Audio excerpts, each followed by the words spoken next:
Welcome to Dividing Truth with Lexi Johnson. I am your host, Lexi, and this week on the podcast, we are going to be talking about how to talk to your children about wealth.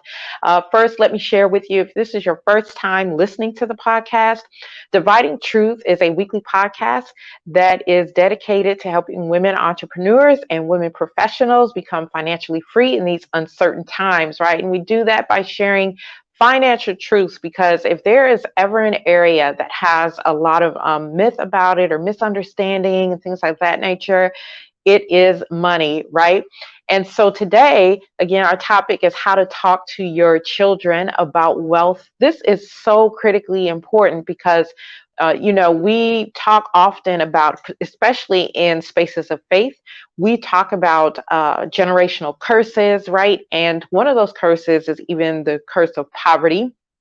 And we'll often talk about, the family may be under this, generational curse of poverty and yada, yada. But, we have a little bit more control by God's grace than we think. And through God, I want to make that clear, right? It's not in and of ourselves, but God has given us knowledge in His Word, and He has gifted many people to have an understanding of how money works, to be able to share with you. And that's important because you want to then share this knowledge with your children, right? But how do you talk to your children about wealth if you yourself don't have a good understanding of how money works? So we're going to talk about that today. Before we dig into our topic, I want to share with you that we are going to be kicking off our Fan of the Month program starting in September. So be on the lookout for that. And there are going to be more details coming on how you can qualify to be Fan of the Month. And if you are not already subscribed, you want to make sure that you're subscribed to the show. You're going to see the website running down below. Make sure that you're subscribed, bit.ly/subscribe Dividing Truth, all lowercase, subscribe Dividing Truth. Make sure that you're subscribed, because those details, that's where they're going to be shared if you're subscribed and to that list, right? And just to give you kind of a hint, right? The Fan of the Month is going to be a person who engages with the content, right? Who's a subscriber, who engages with the content. What does that mean? That means that, you watch the broadcast live, or you're engaging in the comment section, you're asking questions, you're leading conversation or engaging in conversation in our Facebook group. And the Facebook group is Dividing Truth with Lexi. So just put in the search when you go to Facebook, Dividing Truth with Lexi, and you will see the group pop up, and you can request to join the group, right? So all the details about the Fan of the Month will be forthcoming to those who are subscribed to the show, right? So today, let's get into our topic. How do we talk to our children about wealth? As women, it is really important that we don't overlook this, that we don't include this. And a lot of times this is not part of the discussion that we're having with our children when we're preparing them for real world, when we're preparing them to grow up and to be adults, right? We might talk with them about, well, maybe we might talk with them about relationships, right? We might talk with them about going on to school, or just other various different lessons. But when it comes to money, we don't share a whole lot. And a lot of that is sometimes not because we are just holding the information. It's because we just don't know what we don't know, right? So the first thing that you need to do if you want to talk with your children about wealth, okay, and about money, is that you yourself have to be educated on wealth. You yourself have to be educated on money. And I don't mean just theoretically, right? Like learning the information. I mean, it's great if you can learn it and pass it on that way too, but it's even better when you learn the information and you're practicing it yourself. You are showing your children, right? Because there is just a different level of transferring that knowledge when it's something that you yourself have done, right? So what do we need to do first before we begin talking to our children? As I mentioned, you want to overcome any limiting beliefs, any negative or false statements about money that you've grown up with. And I've talked about that on some episodes before, so I don't necessarily want to dive deep into that. But I do want to give this example. A friend and I were having this conversation a few days ago, and what she said was, we don't, we look at other families that may give their children, let's say they're getting married, and they might give their children like 80,000 or 100 grand towards a house, or 50 grand or 20 grand or 30 grand, whatever it is, but it's some money towards a house, right? And families who are of a poverty mindset, because I want to be clear, when I say poor, it doesn't always necessarily mean physically poor, like not having money. You can be poor here in the mindset too, right? So families who have a poverty mindset will be like, no, I'm not giving, you know what I'm saying? I'm not giving you $80,000, to rent a house or whatever. You gotta, it's good if you gotta make your own way, things like that. But what people in a poverty mindset don't necessarily think about is, how do we help our children avoid debt traps, right? And purchasing a home, as much as we talk about how it's an asset, it's not. The truth of the matter is purchasing a home is a liability, period. That's going to be another another podcast, right? When we're talking about real estate. But purchasing a home is a liability unless you plan to monetize that in some way, right? That's for another podcast. So I want to get back to the point of gifting your child in that way, right? That's not something that you see in and I say our because I know in my family we didn't, our mindset wasn't like that, right? In fact, another area where we talked about this was like co-signing, right? And I know my parents, particularly my mom and friends of mine and their parents were like, not co-signing anything for you, right? And on the one hand, you understand why, because it's like they don't want to mess up their credit. Maybe they can't, you know what I'm saying? But for the most part, I'm talking about those parents who just didn't want to because they didn't want to mess up their own credit. They want their child to build their own credit and things like that. But in a family that has a wealth mindset, they will co-sign for their children, right? Because this is what they understand. So let's talk about an example of co-signing. So for example, a credit card. Well, what they will do is they will put their child on their credit card, right? Now the child doesn't have access to the credit card, but the child's name is on the credit card. And so what that does is it allows the child to then take advantage of a couple of things. One, the parent's good credit. Two, the age and the length of credit history, right? Because one of the problems that children have as they grow up and they become adults and now they're trying to do their own thing, they may be trying to purchase a car, get an apartment, whatever, they don't have credit, right? So they run into problems because they don't have credit. I mean, even if they're trying to get auto insurance, the auto insurance is running their credit. And because they don't have credit, they get charged a higher premium, right? So people with a poverty mindset, families with a poverty mindset don't think about those things. They just think about, oh, you're not going to mess up my, you're not going to mess up my credit. You're not going to mess up my standing or whatever. And so thing is, it's like, yeah, we can allow them to take advantage of our credit history without allowing them access to that particular one. It's a credit card to that credit card, right? So there are ways that we can do things for our children to help them succeed, to help them to have a good start, right? So those are things that when I say we've got to overcome our limiting beliefs, our limiting behaviors, any negative statements and things that we've made about money, we have to be able to overcome those things in order to be able to teach our children how to have to teach our children about wealth and to have a healthy perspective about wealth, right? All right, so number two. So number one was overcoming those limiting beliefs and statements and, all that misinformation, all of that, right? Number two, talk early, talk often. Okay.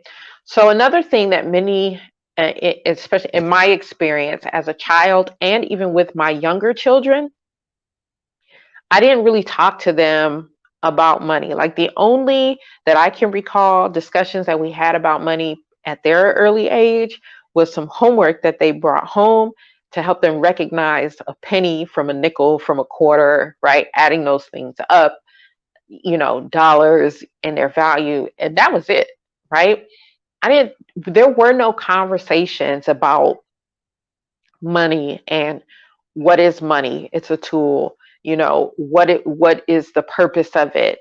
How, there were no discussions about that, right? And of course you have these discussions on their level as they can handle it, but you talk early and you talk often. You continue to have those discussions. In fact, when my daughter was going off to college, and my daughter is 25 now, so she's out of college, she's on her own, she's doing well. But when she was going to college, I felt like, oh my gosh, there's just so much I never explained, right? And so then I found myself trying to like dump it all, right? Okay, here's what you need to know about money. Here's what you know. And the thing is, if I just would have had those conversations, not only early enough, but often enough, then I would not have felt like I needed to do this data dump, as she was heading off to college. Now, we had time throughout college, to talk through, to talk about money, to talk through situations because she was experiencing that, right? Getting on the college campus, and if you've been to college, the moment you hit that campus, the credit card companies are all there. They've got their tables out. They were there, after you, wanting to sign you up, for wanting you to sign up for credit cards and all that, enticing you with stupid little gifts like water bottles and T-shirts, all the stuff that, young people like. And so I was able to have these conversations with her while she was in college, and we still have these conversations now. But honestly, these conversations should have started when she was young. But they couldn't have started when she was young, 3 years old, 4, 5, 6, 7, on up, because I didn't know about money at that time, right? So when I did begin to understand about money, then I began to have, these conversations with her, but still I didn't feel like I had enough because I was feeling like I needed to, again, data dump when she was on her way to college. So we don't want that to happen. So you want to talk early and you want to talk often with your children about money. So what kinds of things do you want to talk about? Well, number three, you want to discuss the opportunities that they can have, and you want to discuss the obstacles that come with wealth, right?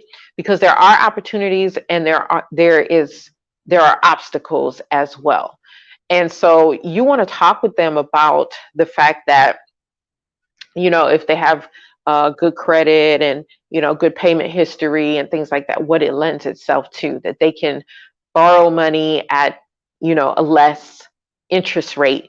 You want to talk to them about all those kinds of things. That the fact that to have money allows you to be able to do more. Now, in our family, when we're talking about doing more, we're not talking about just selfish type stuff, right? Sure, you can travel, sure, you can do this. But for me, and in our family, the reason you want to have money is because you're able to fulfill your purpose on a grander scale, right? Whatever you have been assigned to do on this earth, if you have the tool of money, you can do it on a grander scale, or you can do it without having to hold back or anything like that, because you don't have money, right? Like, if you don't have money, then you take a job that you may not necessarily want, but you take it because you have to make the money, right? So you can't really full time follow your passion, and not just your passion, but you can't follow what it is God placed you on this earth to do to the fullest, right? So this is one of the opportunities that having wealth, having money affords you to do, right? Um, and then you want to talk about, obstacles. So obstacles for not having it, obstacles for having wealth, right? Because when you have wealth, then there's the issue of, making sure that you protect it, right? That's a whole nother podcast in and of itself, protecting your wealth and how you do that. But these are discussions that you want to have with your children early and often, right? Number 4, you want to talk about your family history. You want to talk about your family history, okay? And so for me, it's important that I talk with my children about the fact that I didn't know anything about money, right? I didn't know anything about how money worked. I didn't understand money. I didn't understand very simple concepts to help me become financially free and all of that. So I talk with them about that, and I talk with them about how that impacted their lives, right? See, my 4-year-old, because I've got children all over the board, right? I've got uh, 2 grown children and 2 younger children. So my 2 grown children really didn't, in their later years, they are almost, grown and out the house years, they got they got the knowledge that I began to get, but they didn't have it from the time they were children, right? So they have a mix of some of the behaviors I had, and now some of these new things, right? And so, but my younger children are going to have a different experience. My children that are still in the house, they're going to have a different experience, right? And so you want to talk with your children about your family history, not only yours, but if you know and understand, like, your parents and where they came from as far as money, what they thought about money, their successes, their failures with money, all of that. You want to have that discussion about your family history, right? And then one of the things that this next one, this one is really lacking, and that is, what are your family goals as it relates to finances, or what are your family goals, and then how do you align your finances with that, or how do finances tie in, right? So before we talk about that one, let me just take a brief moment to let you know that you're listening to Dividing Truth with Lexi Johnson, presented by Radio Wave.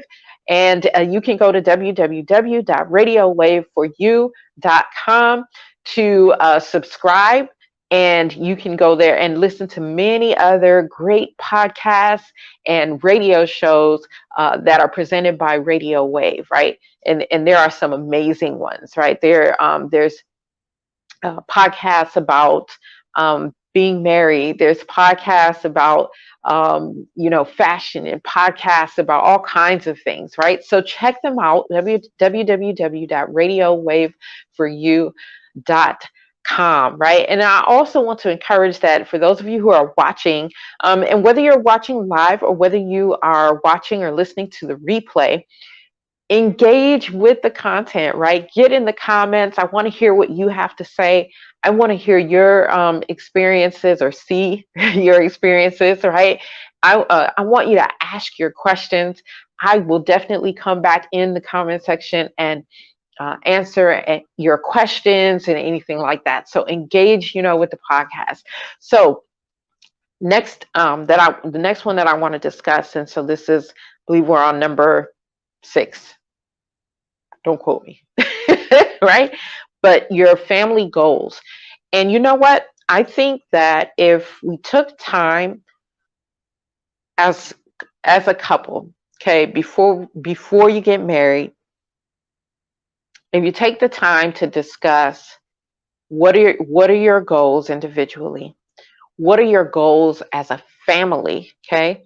Because now the individuals are coming together, and that doesn't mean that you're going to forsake your individual goals. But now, what are the goals as a family? What do we value as a family? What do we stand for as a family? What are we trying to accomplish on this earth as a family, right? And answer those questions. And then Once those questions are answered, okay, how will our finances align with this, right? What are we going to do in our finances to ensure that we are going to be able to achieve our family goals, our family mission, our family values, whatever, whatever it is that you want to call it, right? That is so important because many times I believe the reason why families have so much tension as it relates to money, and as you know, like money is the number one or two reason, depending on whose statistics you're looking at, that families, that couples, that marriages break up, right? Finances is right in the thick of things. And so I believe that if couples took the time to really determine what the family goals are and determine how the finances align, and to really make some uh, not just uh, overall family goals, but financial goals that are in alignment with that. I think if families took the time to do that, if couples took the time to do that, we just might see less divorce, right? I know for my husband and I, because we sit down and we are constantly looking at uh, our goals as a family, and what does that mean for our finances and things like that. Like, we just don't have that tension about money. We just don't. And it's not that we are um, totally alike, as it comes to money or anything. Like, we're close, we're very similar, but then we have some differences in how we feel things should be done. But because we have a goal that we're working towards as a family, then it makes it easier when those differences come up, because now it's all about, okay, well, how does this help to achieve this? Because at the end of the day, if it helps to achieve the family goals, right, or even an individual goal, that we've had, then whatever, right? You may have a different way of doing it. I may have a different way of doing it, but we don't need to necessarily argue and fuss and fight over the way, right? We know we're trying to get to the same place. So there's just some give and take. I just think that it's better. And I'm excited because my husband and I know we're going to do an episode here on Dividing Truth, and you'll really get to see that dynamic, and each of us from our own perspective talking about that, right? So if you haven't done it, have some family goals, okay? Whether you're married or not, okay? You don't have to have a husband or a wife to make goals, right? Or to have family goals. If it's just you and your children, you can still have family goals. You can still have, a family purpose, and still talk about, okay, how does this purpose align with what we're trying to do, right? How does our finances align, excuse me, with the purpose that we're trying to accomplish in our family, right? So that's huge. All right, the next thing is talking with our children about privacy as it relates to wealth. Now, I'm not talking about privacy in the way that most of us are used to. See, what most of us are used to is, we don't talk about your finances, right? You don't talk about what you make. You don't talk about how much your house is worth or your car is worth. You don't talk about, these things, right? In fact, it's like, not only do you not talk about them with strangers, you don't even talk about it with your family, right? And that presents problems, right? So I'm not talking about that. But what I am talking about is, if you look at people who have a lot of money, the majority of people, because it's not all of them, but if you look at the majority of people who have money, you would never know, right? They're not out here driving the flashiest car. They're not out here wearing the flashiest clothes, and they're not out here, having all kinds of extravagant things. There are some millionaires, billionaires who live in modest homes, and some do not. And I'm not saying one is wrong and the other is right. I'm not. I'm just saying that there is a level of privacy, because when you begin to be extremely flashy and all that, then you begin to attract some negative attention, if you will, right?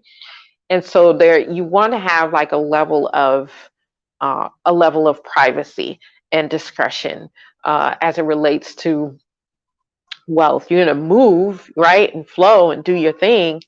But again, it just being mindful and being and understanding that you don't have to flash everything, right?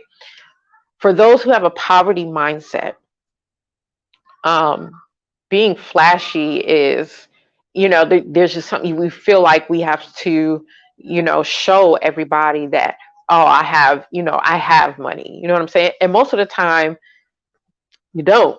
You know what I'm saying? Most of the time, we don't. We're wearing all the stuff. We have this nice car. We're driving all that, but then we're dying on the inside because, man, this car note is $400, $500 a month, right? People don't know that. They just know I'm driving a nice car, and so we will be a detriment to our own wealth because of that type of behavior, right? So move how God wants you to move, right? Doing your thing, okay, as He blesses you with money, but discretion, right? Discretion. Like I said, there are so many people, and you could be living next to people, and you will not know that they have all of this kind of money or whatever. So there's some privacy, right? There's not all this flashiness involved, right? Okay, so the next thing that I want to about or share with you is the next tip that I want to share with you is discussing with your children what your family's approach is to giving, right? Giving is so essential in terms of being successful with money. And I want to be careful really how I'm wording this, because I don't want to give the impression that if you give money, you get money. That's not the impression, because then what happens is people are just, your motive for giving is not pure, right? So in our family, the discussion is you give because you give, right? You don't give in expectation that you're going to get something in return, whether it's from the people you give to or from God or, from wherever. We give to give, period. Because when you give to give, you rest assured that the motive is pure, right? You're giving just to be a blessing.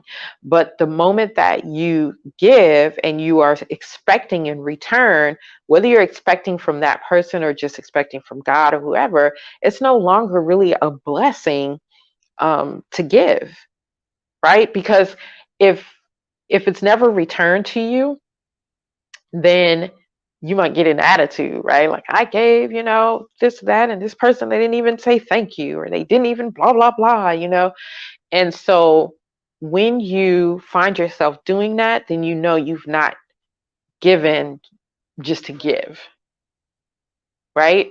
There's been so many times that somebody has asked, for some help or whatever, and I've given, and I just give. I don't even expect the thank you. Am I saying, do I not want it all? No, but am I going to be upset if I don't? No, I'm not. You know what I'm saying? If I'm giving, I'm just giving because that's what I want to do, right? So we give to give. What is your family's approach to giving? Share that with your children. Talk with them about that, right? Giving in our family is important. So therefore, it is a designated, like, money is allocated to that. Anytime, any income that comes into the home, 10% of it is allocated towards giving. Okay. So what is your approach? What is your family approach towards giving? Right. And then another thing that you want to talk with your children about is the role of external advisors and having advisors. Now, listen, this is different for those with a poverty mindset, because those with a poverty mindset don't have advisors. They don't have financial coaches. They don't have anyone that they go to talk to about money. And why is that? Because they believe that, you don't talk to people about your money, right? And because you're not open to talking to people about money, you can't really learn the things that you don't know, right? So you're not sharing anything, nothing is going out, nothing is coming in, right? And so in families where there is a poverty mindset, there is no talk about the role of an external advisor. There isn't, right? It's more like what families with a poverty mindset think about getting therapy and counseling and stuff like that. A lot of times they will think, oh, don't nobody need to know your business, right? Nobody needs to know your business. You keep what happens in the house stays in the house and all that kind of stuff, right? Was this that same attitude trickles over even into how money is handled, right? Like nobody needs to know what's going on. Because nobody, don't talk to anybody about it. You can't trust anybody about anything. And so there are no external advisors. But in a family that has a wealth mindset, there are external advisors. There is the belief and an emphasis of importance put on learning more about money and who you learn that from. And so an external advisor it could be a financial advisor, it could be a financial coach, it could be, you know, anyone out there, financial planner. That's another title that someone will go by. These are all different roles. A coach, a planner, an advisor. They're all different roles. Okay, so they're not one and the same. They're all different roles. But what's the role of these people in the family, and how much of a role do they play? What is, and again, it's going to be dependent upon the kind that you have. So, and how to pick one, right? Like, we're not having these conversations because we don't know what we don't know. We're not educated about money. We're not any of that. So we don't even talk to our children about having financial advisors and coaches and things like that. And they grow up and then they don't have one, just like we didn't have one, right? And they don't see the importance of having one, just like we didn't see the importance of having one. Or maybe they are beginning to see the importance of having one, but they're not necessarily sure who to go to, who to talk to, who to trust, all of those things. Because sure enough, because some people will say, well, you just don't know who you can talk to about your money and blah, blah, blah. And yes, but that's like anything else, right? Here's a new store that pops up today, and you may not be sure about how they're going to treat you as a customer, how they're going to serve you, if they're going to be able to meet your needs, if they're going to, you don't know, right? Until you go and kind of check them out. Maybe you check out reviews, maybe you talk with former clients or current clients or whatever, right? You learn how to vet, a person that is on the outside of your family, right? But is there to help you and teach you and all of that. Because there's just a lot of things, as you begin to build wealth, you need to be talking to someone who can show you how to protect that wealth. Before you begin building wealth, you need to talk with someone who can teach you how to do it, right? So these are all things, but once you know that, these are things that you also have to talk with your children about. They have to become everyday conversation. And children, we can't expect that they're just going to grow up and do differently. They're not. They're going to do what has been ingrained in their minds over and over and over and over again from a young age, right? So when we look at our families and we see that generation after generation after generation is not successful in the area of finances, it's because no one as of yet has decided that they're going to do something different, right? So I'm challenging you, my listeners, okay? I'm challenging you to do something different. If you are not having these conversations with your children, and there's so much more to talk to them about money, and you don't have to do all of the talking, right? If you have someone external that's advising you, they can also help you to teach your children. But I am challenging you. If you're not having these conversations with your children, ask yourself, why aren't you, right? If it's because you yourself don't know much about money, but then it's imperative that you understand how money works, right? That you begin to become educated about it, and that you take ownership for your education and the education of your children, right? And stop waiting for the streets to teach them or whomever else to teach them, because they may not be getting the right information, right? We keep looking, again, like I said, generation after generation. We see the same things occurring, but we're not doing anything about it. We're just thinking, we're going to keep doing the same thing that we've been doing, hoping for a different result. And we all know what that lends itself to, right? Insanity, right? And so it's very, very important. Again, if you yourself need to become more educated about finances, if you don't have financial goals, if you've never, any of these things that I've talked about today, and you've never considered talking about these things, you wouldn't even know how to answer these questions if I asked you what is, what is your financial goal? What is the family's financial goal? What is your plan for leaving a legacy of wealth for your children? What is your plan to ensure that your children are well prepared for adulthood financially? If you have never considered these questions and considered these things that I've talked about today, then you've got work to do, right? And I'm not saying that in a judgmental way, because like I said, I've been there, right? I was there, and I had to decide to do that work, right? To learn what I needed to learn, because it wasn't anybody else's responsibility but mine. Because truth be told, they're not going to learn it in school, not going to learn it in church, not going to learn it in college. In fact, I've been in master's classes and didn't learn how money worked there. I've been in PhD classes and I did not learn how money worked there.